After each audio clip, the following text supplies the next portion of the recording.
So first स्टेपमा तपाईं गुगलमा जानुस् अनि www.studyinfo.fi टाइप गर्नु होला।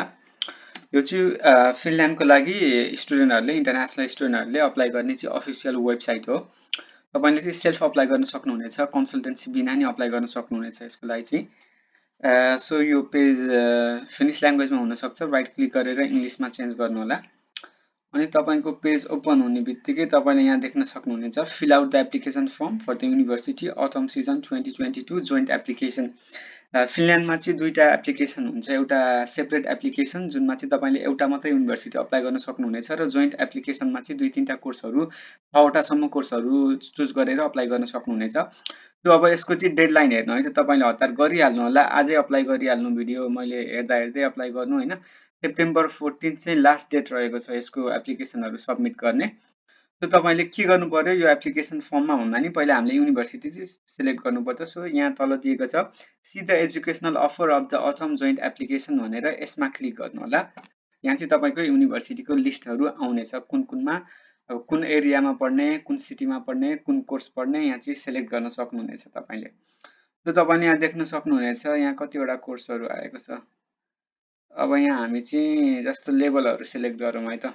हामीलाई मेन चाहिने भनेको चाहिँ हामीलाई मानौं ब्याचलर डिग्री मास्टर डिग्री चाहिने हो। हाम्रो धेरै भ्युअर्सहरु ब्याचलर र मास्टर गर्ने हुनुहुन्छ अनि इंग्लिश ल्याङ्ग्वेजमा कोर्स गर्ने हुनुहुन्छ धेरै जस्तो। सो इंग्लिश सिलेक्ट गरौँ अनि लोकेसन चाहिँ उसीमा भन्ने छ। यो उसीमा भनेको चाहिँ तपाईको हेलसिन्की, तपाईको हेलसिन्की भनेको क्यापिटल सिटीको अगाडि नै होला सायद, क्यापिटल सिटीको नजिकै होला हैन। क्यापिटल सिटीको अगाडि नजिकै पढ्नु भयो भने नि सजिलो हुनेछ तपाईहरुलाई,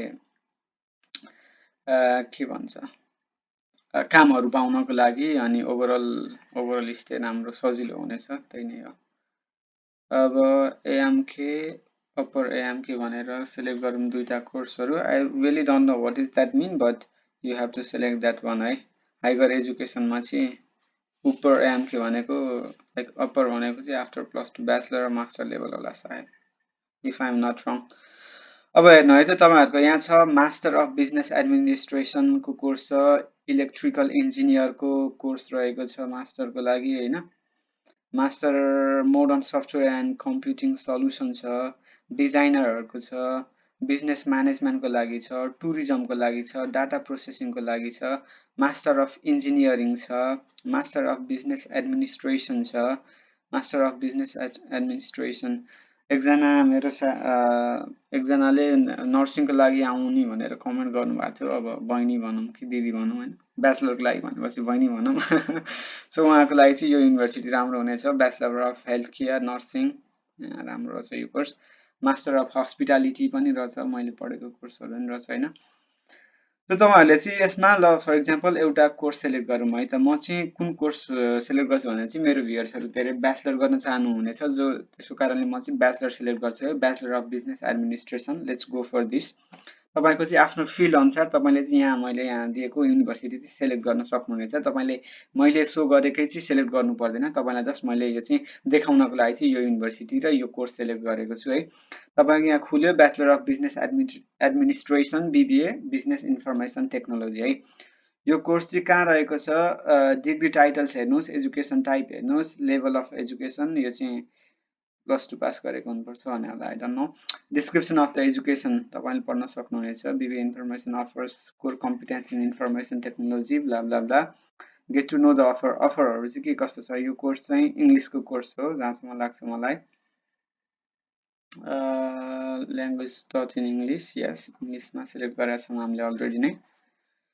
सो अब युनिभर्सिटीको फी कति रहेको छ त, फी 9500 युरो रहेको रहेछ। इट्स अ बिट एक्सपेन्सिभै हो हैन। यहाँ 8000 युरो सम्म पनि रहेछ। 8000 को पाउनु भयो भने 8000 को पनि अप्लाई गर्न सक्नुहुनेछ। तपाईले चाहिँ यसमा पनि स्कलरशिप पनि अप्लाई गर्न सक्नुहुनेछ है। 8000 को फीमा तपाईको 4700 युरो सम्मको चाहिँ 4000 सम्मको चाहिँ स्कलर पाउन सक्नुहुँदो रहेछ। तपाईलाई यहाँ स्कलरशिपको लागि क्राइटेरिया यहाँ क्लिक गरेर यहाँ हेर्न सक्नुहुनेछ। In this year no one will be granted for the scholarship live university. The scholarship is based on the 50% reduction in the fee for the second year. अहिलेसम्म चाहिँ कोही पनि ग्रान्टेड भइसकेको रहेनछ, तर 50% सम्मको चाहिँ स्कलरशिप पाउन सक्नुहुनेछ तपाईले। during the first year. In addition, 50% reduction applies to the following years if the student had completed new. यदि तपाईले चाहिँ फर्स्ट इयरमा 60 क्रेडिट्स पास गर्नुभयो भने सेकेन्ड इयरको लागि तपाईले 50% स्कलरशिप चाहिँ अप्लाई गर्न सक्नुहुनेछ। स्कलरशिपको लागि क्राइटेरिया चाहिँ अब युनिभर्सिटीसँग नै सोध्नुपर्छ है, यहाँ अब खासै मेन्सन गरेको छैन। र तपाईहरुको मार्क्सहरु राम्रो छ हैन, अनि त्यसपछि आइएल्सहरु या राम्रो हैन इन्ट्रान्स एक्जामतिर राम्रो मार्कहरु ल्याएको छ भने सायद तपाईले अप्लाई गर्न मिल्ला, अनि एज अ इन्टरनेशनल स्टुडेन्टलाई नि अफरहरु भइरहेको हुन्छ। त्यो चाहिँ युनिभर्सिटीलाई सोध्नु होला। अब हामीले एप्लिकेसन सेन्ड गर्नु पर्यो है त। अब तल जानुस्, स्क्रोल गर्दै जानुस्, हामीले चाहिँ जोइन्ट कोर्स चाहिँ सिलेक्ट गरेका छौं। यो हाम्रो पहिलो कोर्स भयो। यसको एडमिसन चाहिँ तपाईको अगस्तको 31 तारिखमा ओपन भएको रहेछ, अनि यसको इन डेट भनेको चाहिँ सेप्टेम्बरको 14 तारिख। अब जम्मा 4 दिन या 5 दिन छ तपाईहरुसँग। सो अप्लाई गर्न चाहनुहुन्छ भने अप्लाई गरिहाल्नु होला। यो इन्टेक भनेको चाहिँ स्प्रिङ 2023 भनेको चाहिँ अप्रिल या मे इन्टेकको लागि रहेछ। सो तपाईले अब यहाँ देख्न सक्नुहुनेछ fill in the application form भनेर क्लिक गरिहाल्नुस् यो कोर्सको लागि है। एप्लिकेसन फर्म ओपन हुनेछ अब। Wait for a while. Okay, यो पनि सेम नै हो, फिनिश ल्याङ्ग्वेजमा छ, इंग्लिशमा ट्रान्सलेट गर्नु होला, यसरी कन्भर्ट गर्नु होला। यहाँ सबै इन्फर्मेसन देख्न सक्नुहुनेछ। Joint application of university autumn 2022, अनि this is how you fill out the form. अब यो सबै पहिला पढ्नु होला यसको हैन। अब इम्पोर्टेन्स के भनेको छ, कसरी फिल आउट गर्ने, सबै इन्फर्मेसन यहाँ दिएको छ। अब मैले इच बाइ इच गर्दिन, त्यो गरे भने भिडियो धेरै लामो हुन्छ। You guys will gun bore हैन। अनि केही क्वेशन छ भने यहाँ एफएक्यूहरु फ्रिक्वेन्टली आस्क्ड क्वेशनहरु नि छ यहाँ, त्यो पनि क्लिक गरेर पढ्नु होला तपाईले। सिलेक्सन अफ सर्च अब्जेक्ट्स, यो पनि सबै आफैले पढ्नु होला। यहाँ क्राइटेरिया छ, को एलिजिबल छ, को एलिजिबल छैन भनेर नि भनेको छ हैन। जस्तो हामीले यहाँ जोइन्ट एप्लिकेसन हालेको थियो, जसको कारणले गर्दा यहाँ एउटा कोर्स अलरेडी भइसक्यो, हामीले चाहिँ 6 वटा सम्म सिलेक्ट गर्न सक्छौं। सो यो कोर्स भएन भने ए रिलेटेड अरु कोर्सहरु नि हामीले सिलेक्ट गर्न सक्छौं। सिलेक्ट अब चुज गरौँ है त। हामीले यो केमा गरेछ, बीबीए को लागि गरेछ। अब हामीले अर्को कोर्स चाहिँ के रिलेटेड हेर्ने, लेट्स गो फर ब्याचलर के लागि हेरौँ, ब्याचलर इन इन्फर्मेसन टेक्नोलोजी पनि है। यदि तपाईहरु चाहिँ एउटै रिलेटेड कोर्सको अप्लाई गर्न चाहनुहुन्छ भने नि yes you can do, but if you have the preference क्या, जस्तो तपाईको फर्स्ट चोइस चाहिँ बीबीए हो र सेकेन्ड चोइस चाहिँ तपाईको bachelor in information technology IT हो भने तपाईले चाहिँ सेकेन्ड लिस्टमा चाहिँ आईटी सिलेक्ट गर्नु होला के। यहाँ हेर्नु है त, ब्याचलर इन इन्फर्मेसन टेक्नोलोजी यो सिलेक्ट गरिदिनु होला। ओके, सिलेक्ट हो यो। ओके, सिलेक्ट भयो। यस, सिलेक्ट भयो है। This application request can not be edited because the application period has ended. Okay, यो युनिभर्सिटीको लागि चाहिँ एप्लिकेसन सकिसकेको रहेछ है। अब अर्को कुन हेर्ने त हामी, जे होस् तपाईले चाहिँ यहाँ सर्च गर्नु होला। I don't want to lose many time to select हैन। अब धेरै टाइम लुज गर्न चाहन्न, तपाईले सेलेक्ट गर्न सक्नुहुनेछ 6 वटा सम्म है। अनि नेक्स्ट डाटामा के भन्छ, please note the following when filling the information. इन्फर्मेसन दिँदाको लागि ध्यान दिनुपर्ने कुराहरु छ यो लिस्टमा, यो याद गर्नु होला। जस्तो तपाईको यहाँ क्लिक गरेर हेर्न सक्नुहुनेछ चेक इन्फर्मेसन 20 इन्फर्मेसन छ है। यो चाहिँ तपाईको 0 मा हुनुपर्छ। जस्तो तपाईको फर्स्ट नेम सुजन हाल्नु भयो भने यो 19 भयो है। अब चौलागाई हाल्नु भयो भने यो 17 भयो है। यो चाहिँ ह्याशट्याग जुन यो स्टार छ नि, यसमा चाहिँ तपाईले म्यान्डेटरीली सिलेक्ट गर्नुपर्छ। नेसनालिटी नेपाली हाल्नु भयो भने तपाईको अब 17 बाट 16 मा आइपुग्छ। सो यसरी चाहिँ तपाईले 0 मा बनाउनु पर्छ टोटल नम्बर है।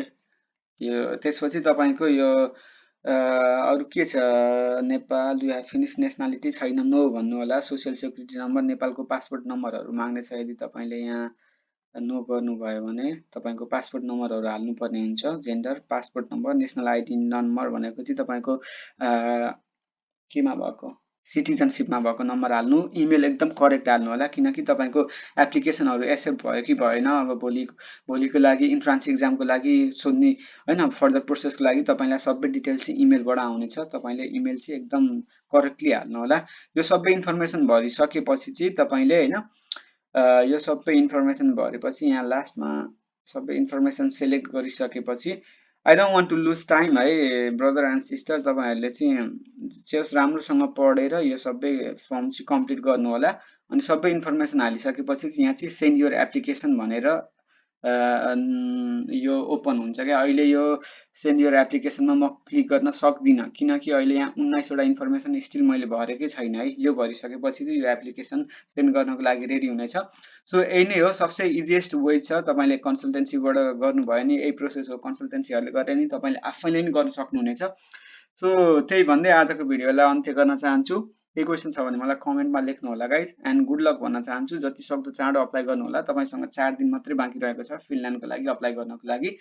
अनि तपाईँले अझ सस्तो सस्तो युनिभर्सिटी नै अगाडि मैले देखाएको ठाउँमा हेर्नु होला, त्यहाँ युनिभर्सिटीको फीहरू हेर्नु होला अनि सेलेक्ट गर्न सक्नुहुनेछ सस्तो युनिभर्सिटी पनि।